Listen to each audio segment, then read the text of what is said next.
Hoje a gente vai falar sobre imunização materno-fetal. É uma importante condição encontrada no dia a dia do médico que, como qualquer especialista, deve saber pelo menos como identificar esse grupo de risco e como manejar essas pacientes. A gente vai abordar nessa aula principalmente esses 6 tópicos, que seria, primeiro, saber definir imunização, qual o conceito dessa patologia, identificar o grupo de risco, quem são as gestantes que estão expostas a isso, como fazer esse pré-natal, quais exames devem ser pedidos no pré-natal, seja de baixo risco ou de alto risco, saber como prevenir, que foi o principal avanço da medicina nas últimas décadas, saber como identificar esses casos, essas pacientes que ficaram sensibilizadas, o que fazer com elas, inclusive o futuro obstétrico delas, e saber como tratar, se vai precisar de um serviço terciário ou não. A imunização materno-fetal, então, é a formação de anticorpos maternos quando expostos aos antígenos fetais. Esse antígeno ele vai estar nos glóbulos vermelhos fetais, que quando tem algum contato das duas circulações, acaba desencadeando uma reação antígeno-anticorpo. A gente tem 2 termos hoje na prática que são usados como sinônimos, embora não seja a mesma coisa, que seria a aloimunização e a isoimunização. O termo mais correto seria a aloimunização, mas na prática os 2 termos podem ser usados sem problema. A isoimunização RH a gente acaba usando como sinônimo de imunização materno-fetal pela sua frequência pelo sistema Rhesus. O sistema RH e o sistema QEL, eles são os mais frequentes, são os mais responsáveis pela imunização. Dentro do sistema RH, o antígeno D, que vai desencadear a produção de anti-D, é o mais importante, sendo responsável por 98% dos casos. Por isso que a gente acaba usando como sinônimo imunização RH, e é o que a gente vai ver daqui para frente.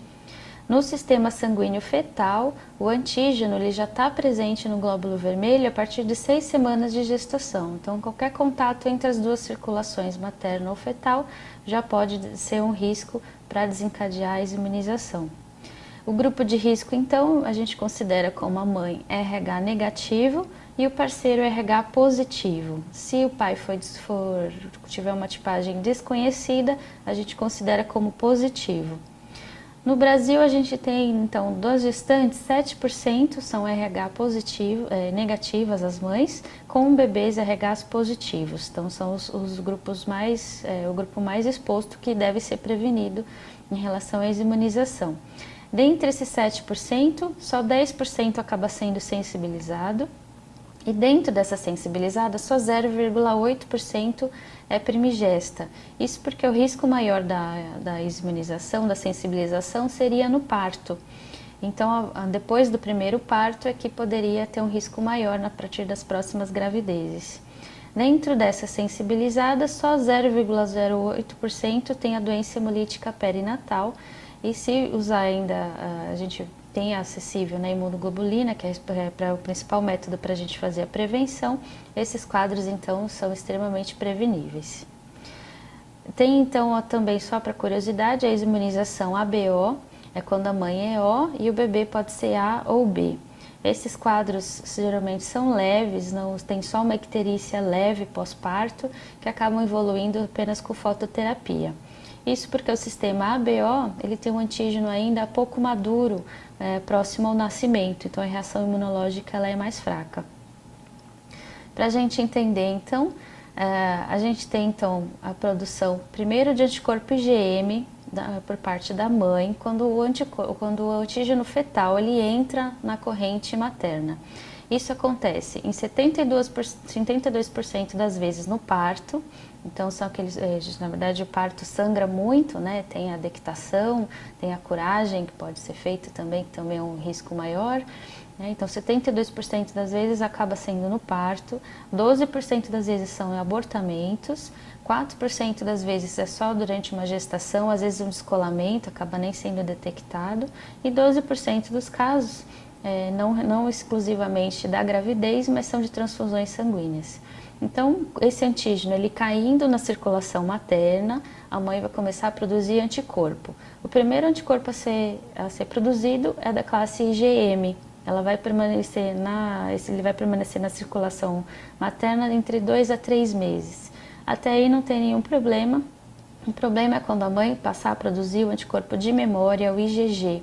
Esse anticorpo ele passa a barreira placentária e ele que vai acabar se ligando ao antígeno fetal no glóbulo vermelho fetal. Isso vai acabar causando a hemólise fetal e anemia. Essa anemia, o feto vai tentar compensar com o aumento da eritropoiese extramedular, sobrecarregando a função hepática, levando até a insuficiência hepática, com diminuição da produção de proteína e consequente ascite, a hidropsia fetal, que é um edema generalizado. Essa anemia fetal vai tentar ser compensada também aumentando o débito cardíaco fetal para então aumentar o aporte de oxigênio, podendo levar aí a uma insuficiência cardíaca congestiva e uma falência cardíaca.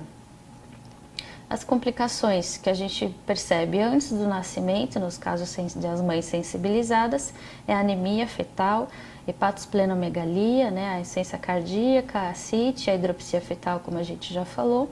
E depois do nascimento, além dessas complicações, a gente tem uma icterícia que ela é precoce, então diferente do outro sistema BO, ela aparece já com 24 a 48 horas pós-parto, a doença hemolítica perinatal e o mais grave que seria o kernicterus, que é aumento da bilirrubina indireta fetal, que ela passa a barreira hematoencefálica do bebê e vai impregnar os núcleos cerebelares e a base do cérebro.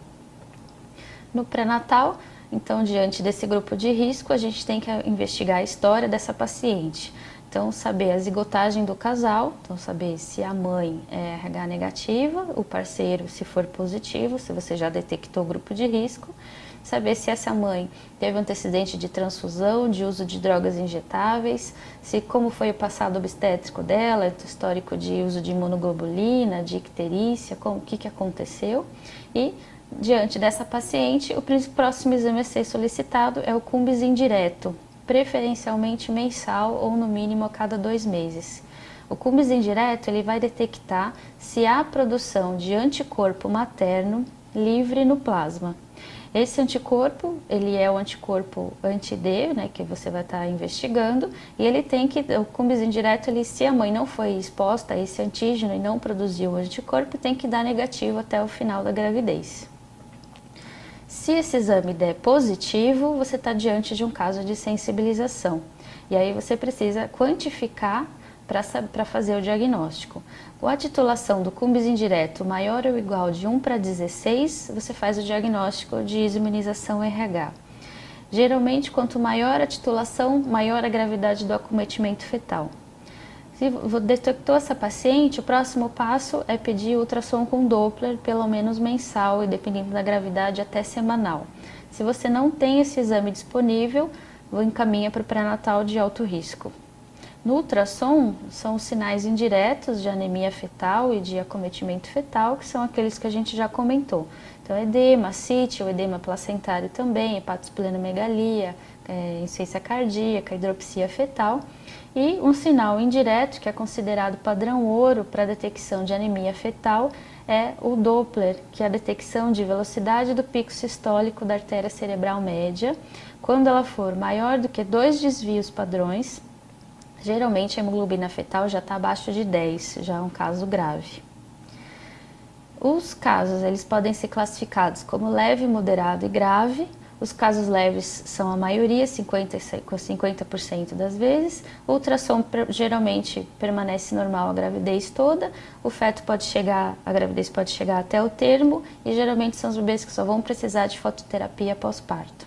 Os casos moderados já têm alguma alteração de acometimento fetal no ultrassom, já detecta algum grau de anemia e geralmente acaba sendo encaminhado para o serviço terciário e na maioria das vezes acaba não precisando de cordocentese, nenhum procedimento invasivo, mas isso já tem que ser encaminhado, o ultrassom alterado já tem que encaminhar para o serviço terciário. Os casos graves, quando for maior de 34 semanas, já se pensa em parto, e menos de 34 semanas é que se vai avaliar se é necessária transfusão intrauterina. O tratamento, então, primeiro exame que você tem, quando tiver alterado já a velocidade do pico sistólico da artéria cerebral média, né, que você já pensa na hemoglobina menor do que 10, já encaminha para o serviço terciário, vão avaliar se vai necessária ser a cordocentese, a transfusão e se vai ser feito o parto. A cordocentese ela é feita guiada por ultrassom, é colocada uma agulha no cordão umbilical e no mesmo tempo puxa o sangue fetal para quantificar a hemoglobina fetal e saber quanto de hemoglobina quanto de sangue vai ser transfundido para esse feto, e é feito no mesmo tempo. A transfusão sanguínea, mesmo nos fetos prematuros, é um procedimento invasivo justificável, tem uma sobrevida de 93%. Então, mesmo com risco de um descolamento, risco de infecção, risco da própria sensibilização, justifica o procedimento para aumentar a sobrevida desse feto. Aqui está a imagem do Doppler, do pico sistólico, e aqui a cardiotocografia, que também indica anemia fetal, que tem esse padrão ondulado, que é um padrão sinusoidal, que é uma anemia grave já como pré-óbito fetal. Então, o que a gente pensa hoje em imunização é diminuição da mortalidade perinatal. Nesse gráfico a gente vê, aqui na década de 40 foi quando o sistema Rhesus foi descoberto, e depois da década de 60 foi quando a imunoglobulina anti-D foi descoberta, e aí a mortalidade fetal perinatal diminuiu drasticamente. A imunoglobulina que a gente usa então hoje é a anti-D, né? A gente tem no Brasil hoje duas apresentações, 250 e 300 microgramas. É um hemoderivado com baixo risco de contaminação de outros vírus, né? De sífilis, hepatite. Hoje no Brasil a média do preço é em torno de 250 a 300 reais, mais conhecida como Rogan, que acaba até sendo usada como sinônimo hoje no Brasil. Então, como a gente tem somente essas duas posologias, então as duas apresentações, a posologia ela é única, é uma ampola intramuscular, dose única. Ela pode estar agindo no organismo materno por até 12 semanas, então ela pode ser repetida depois desse período.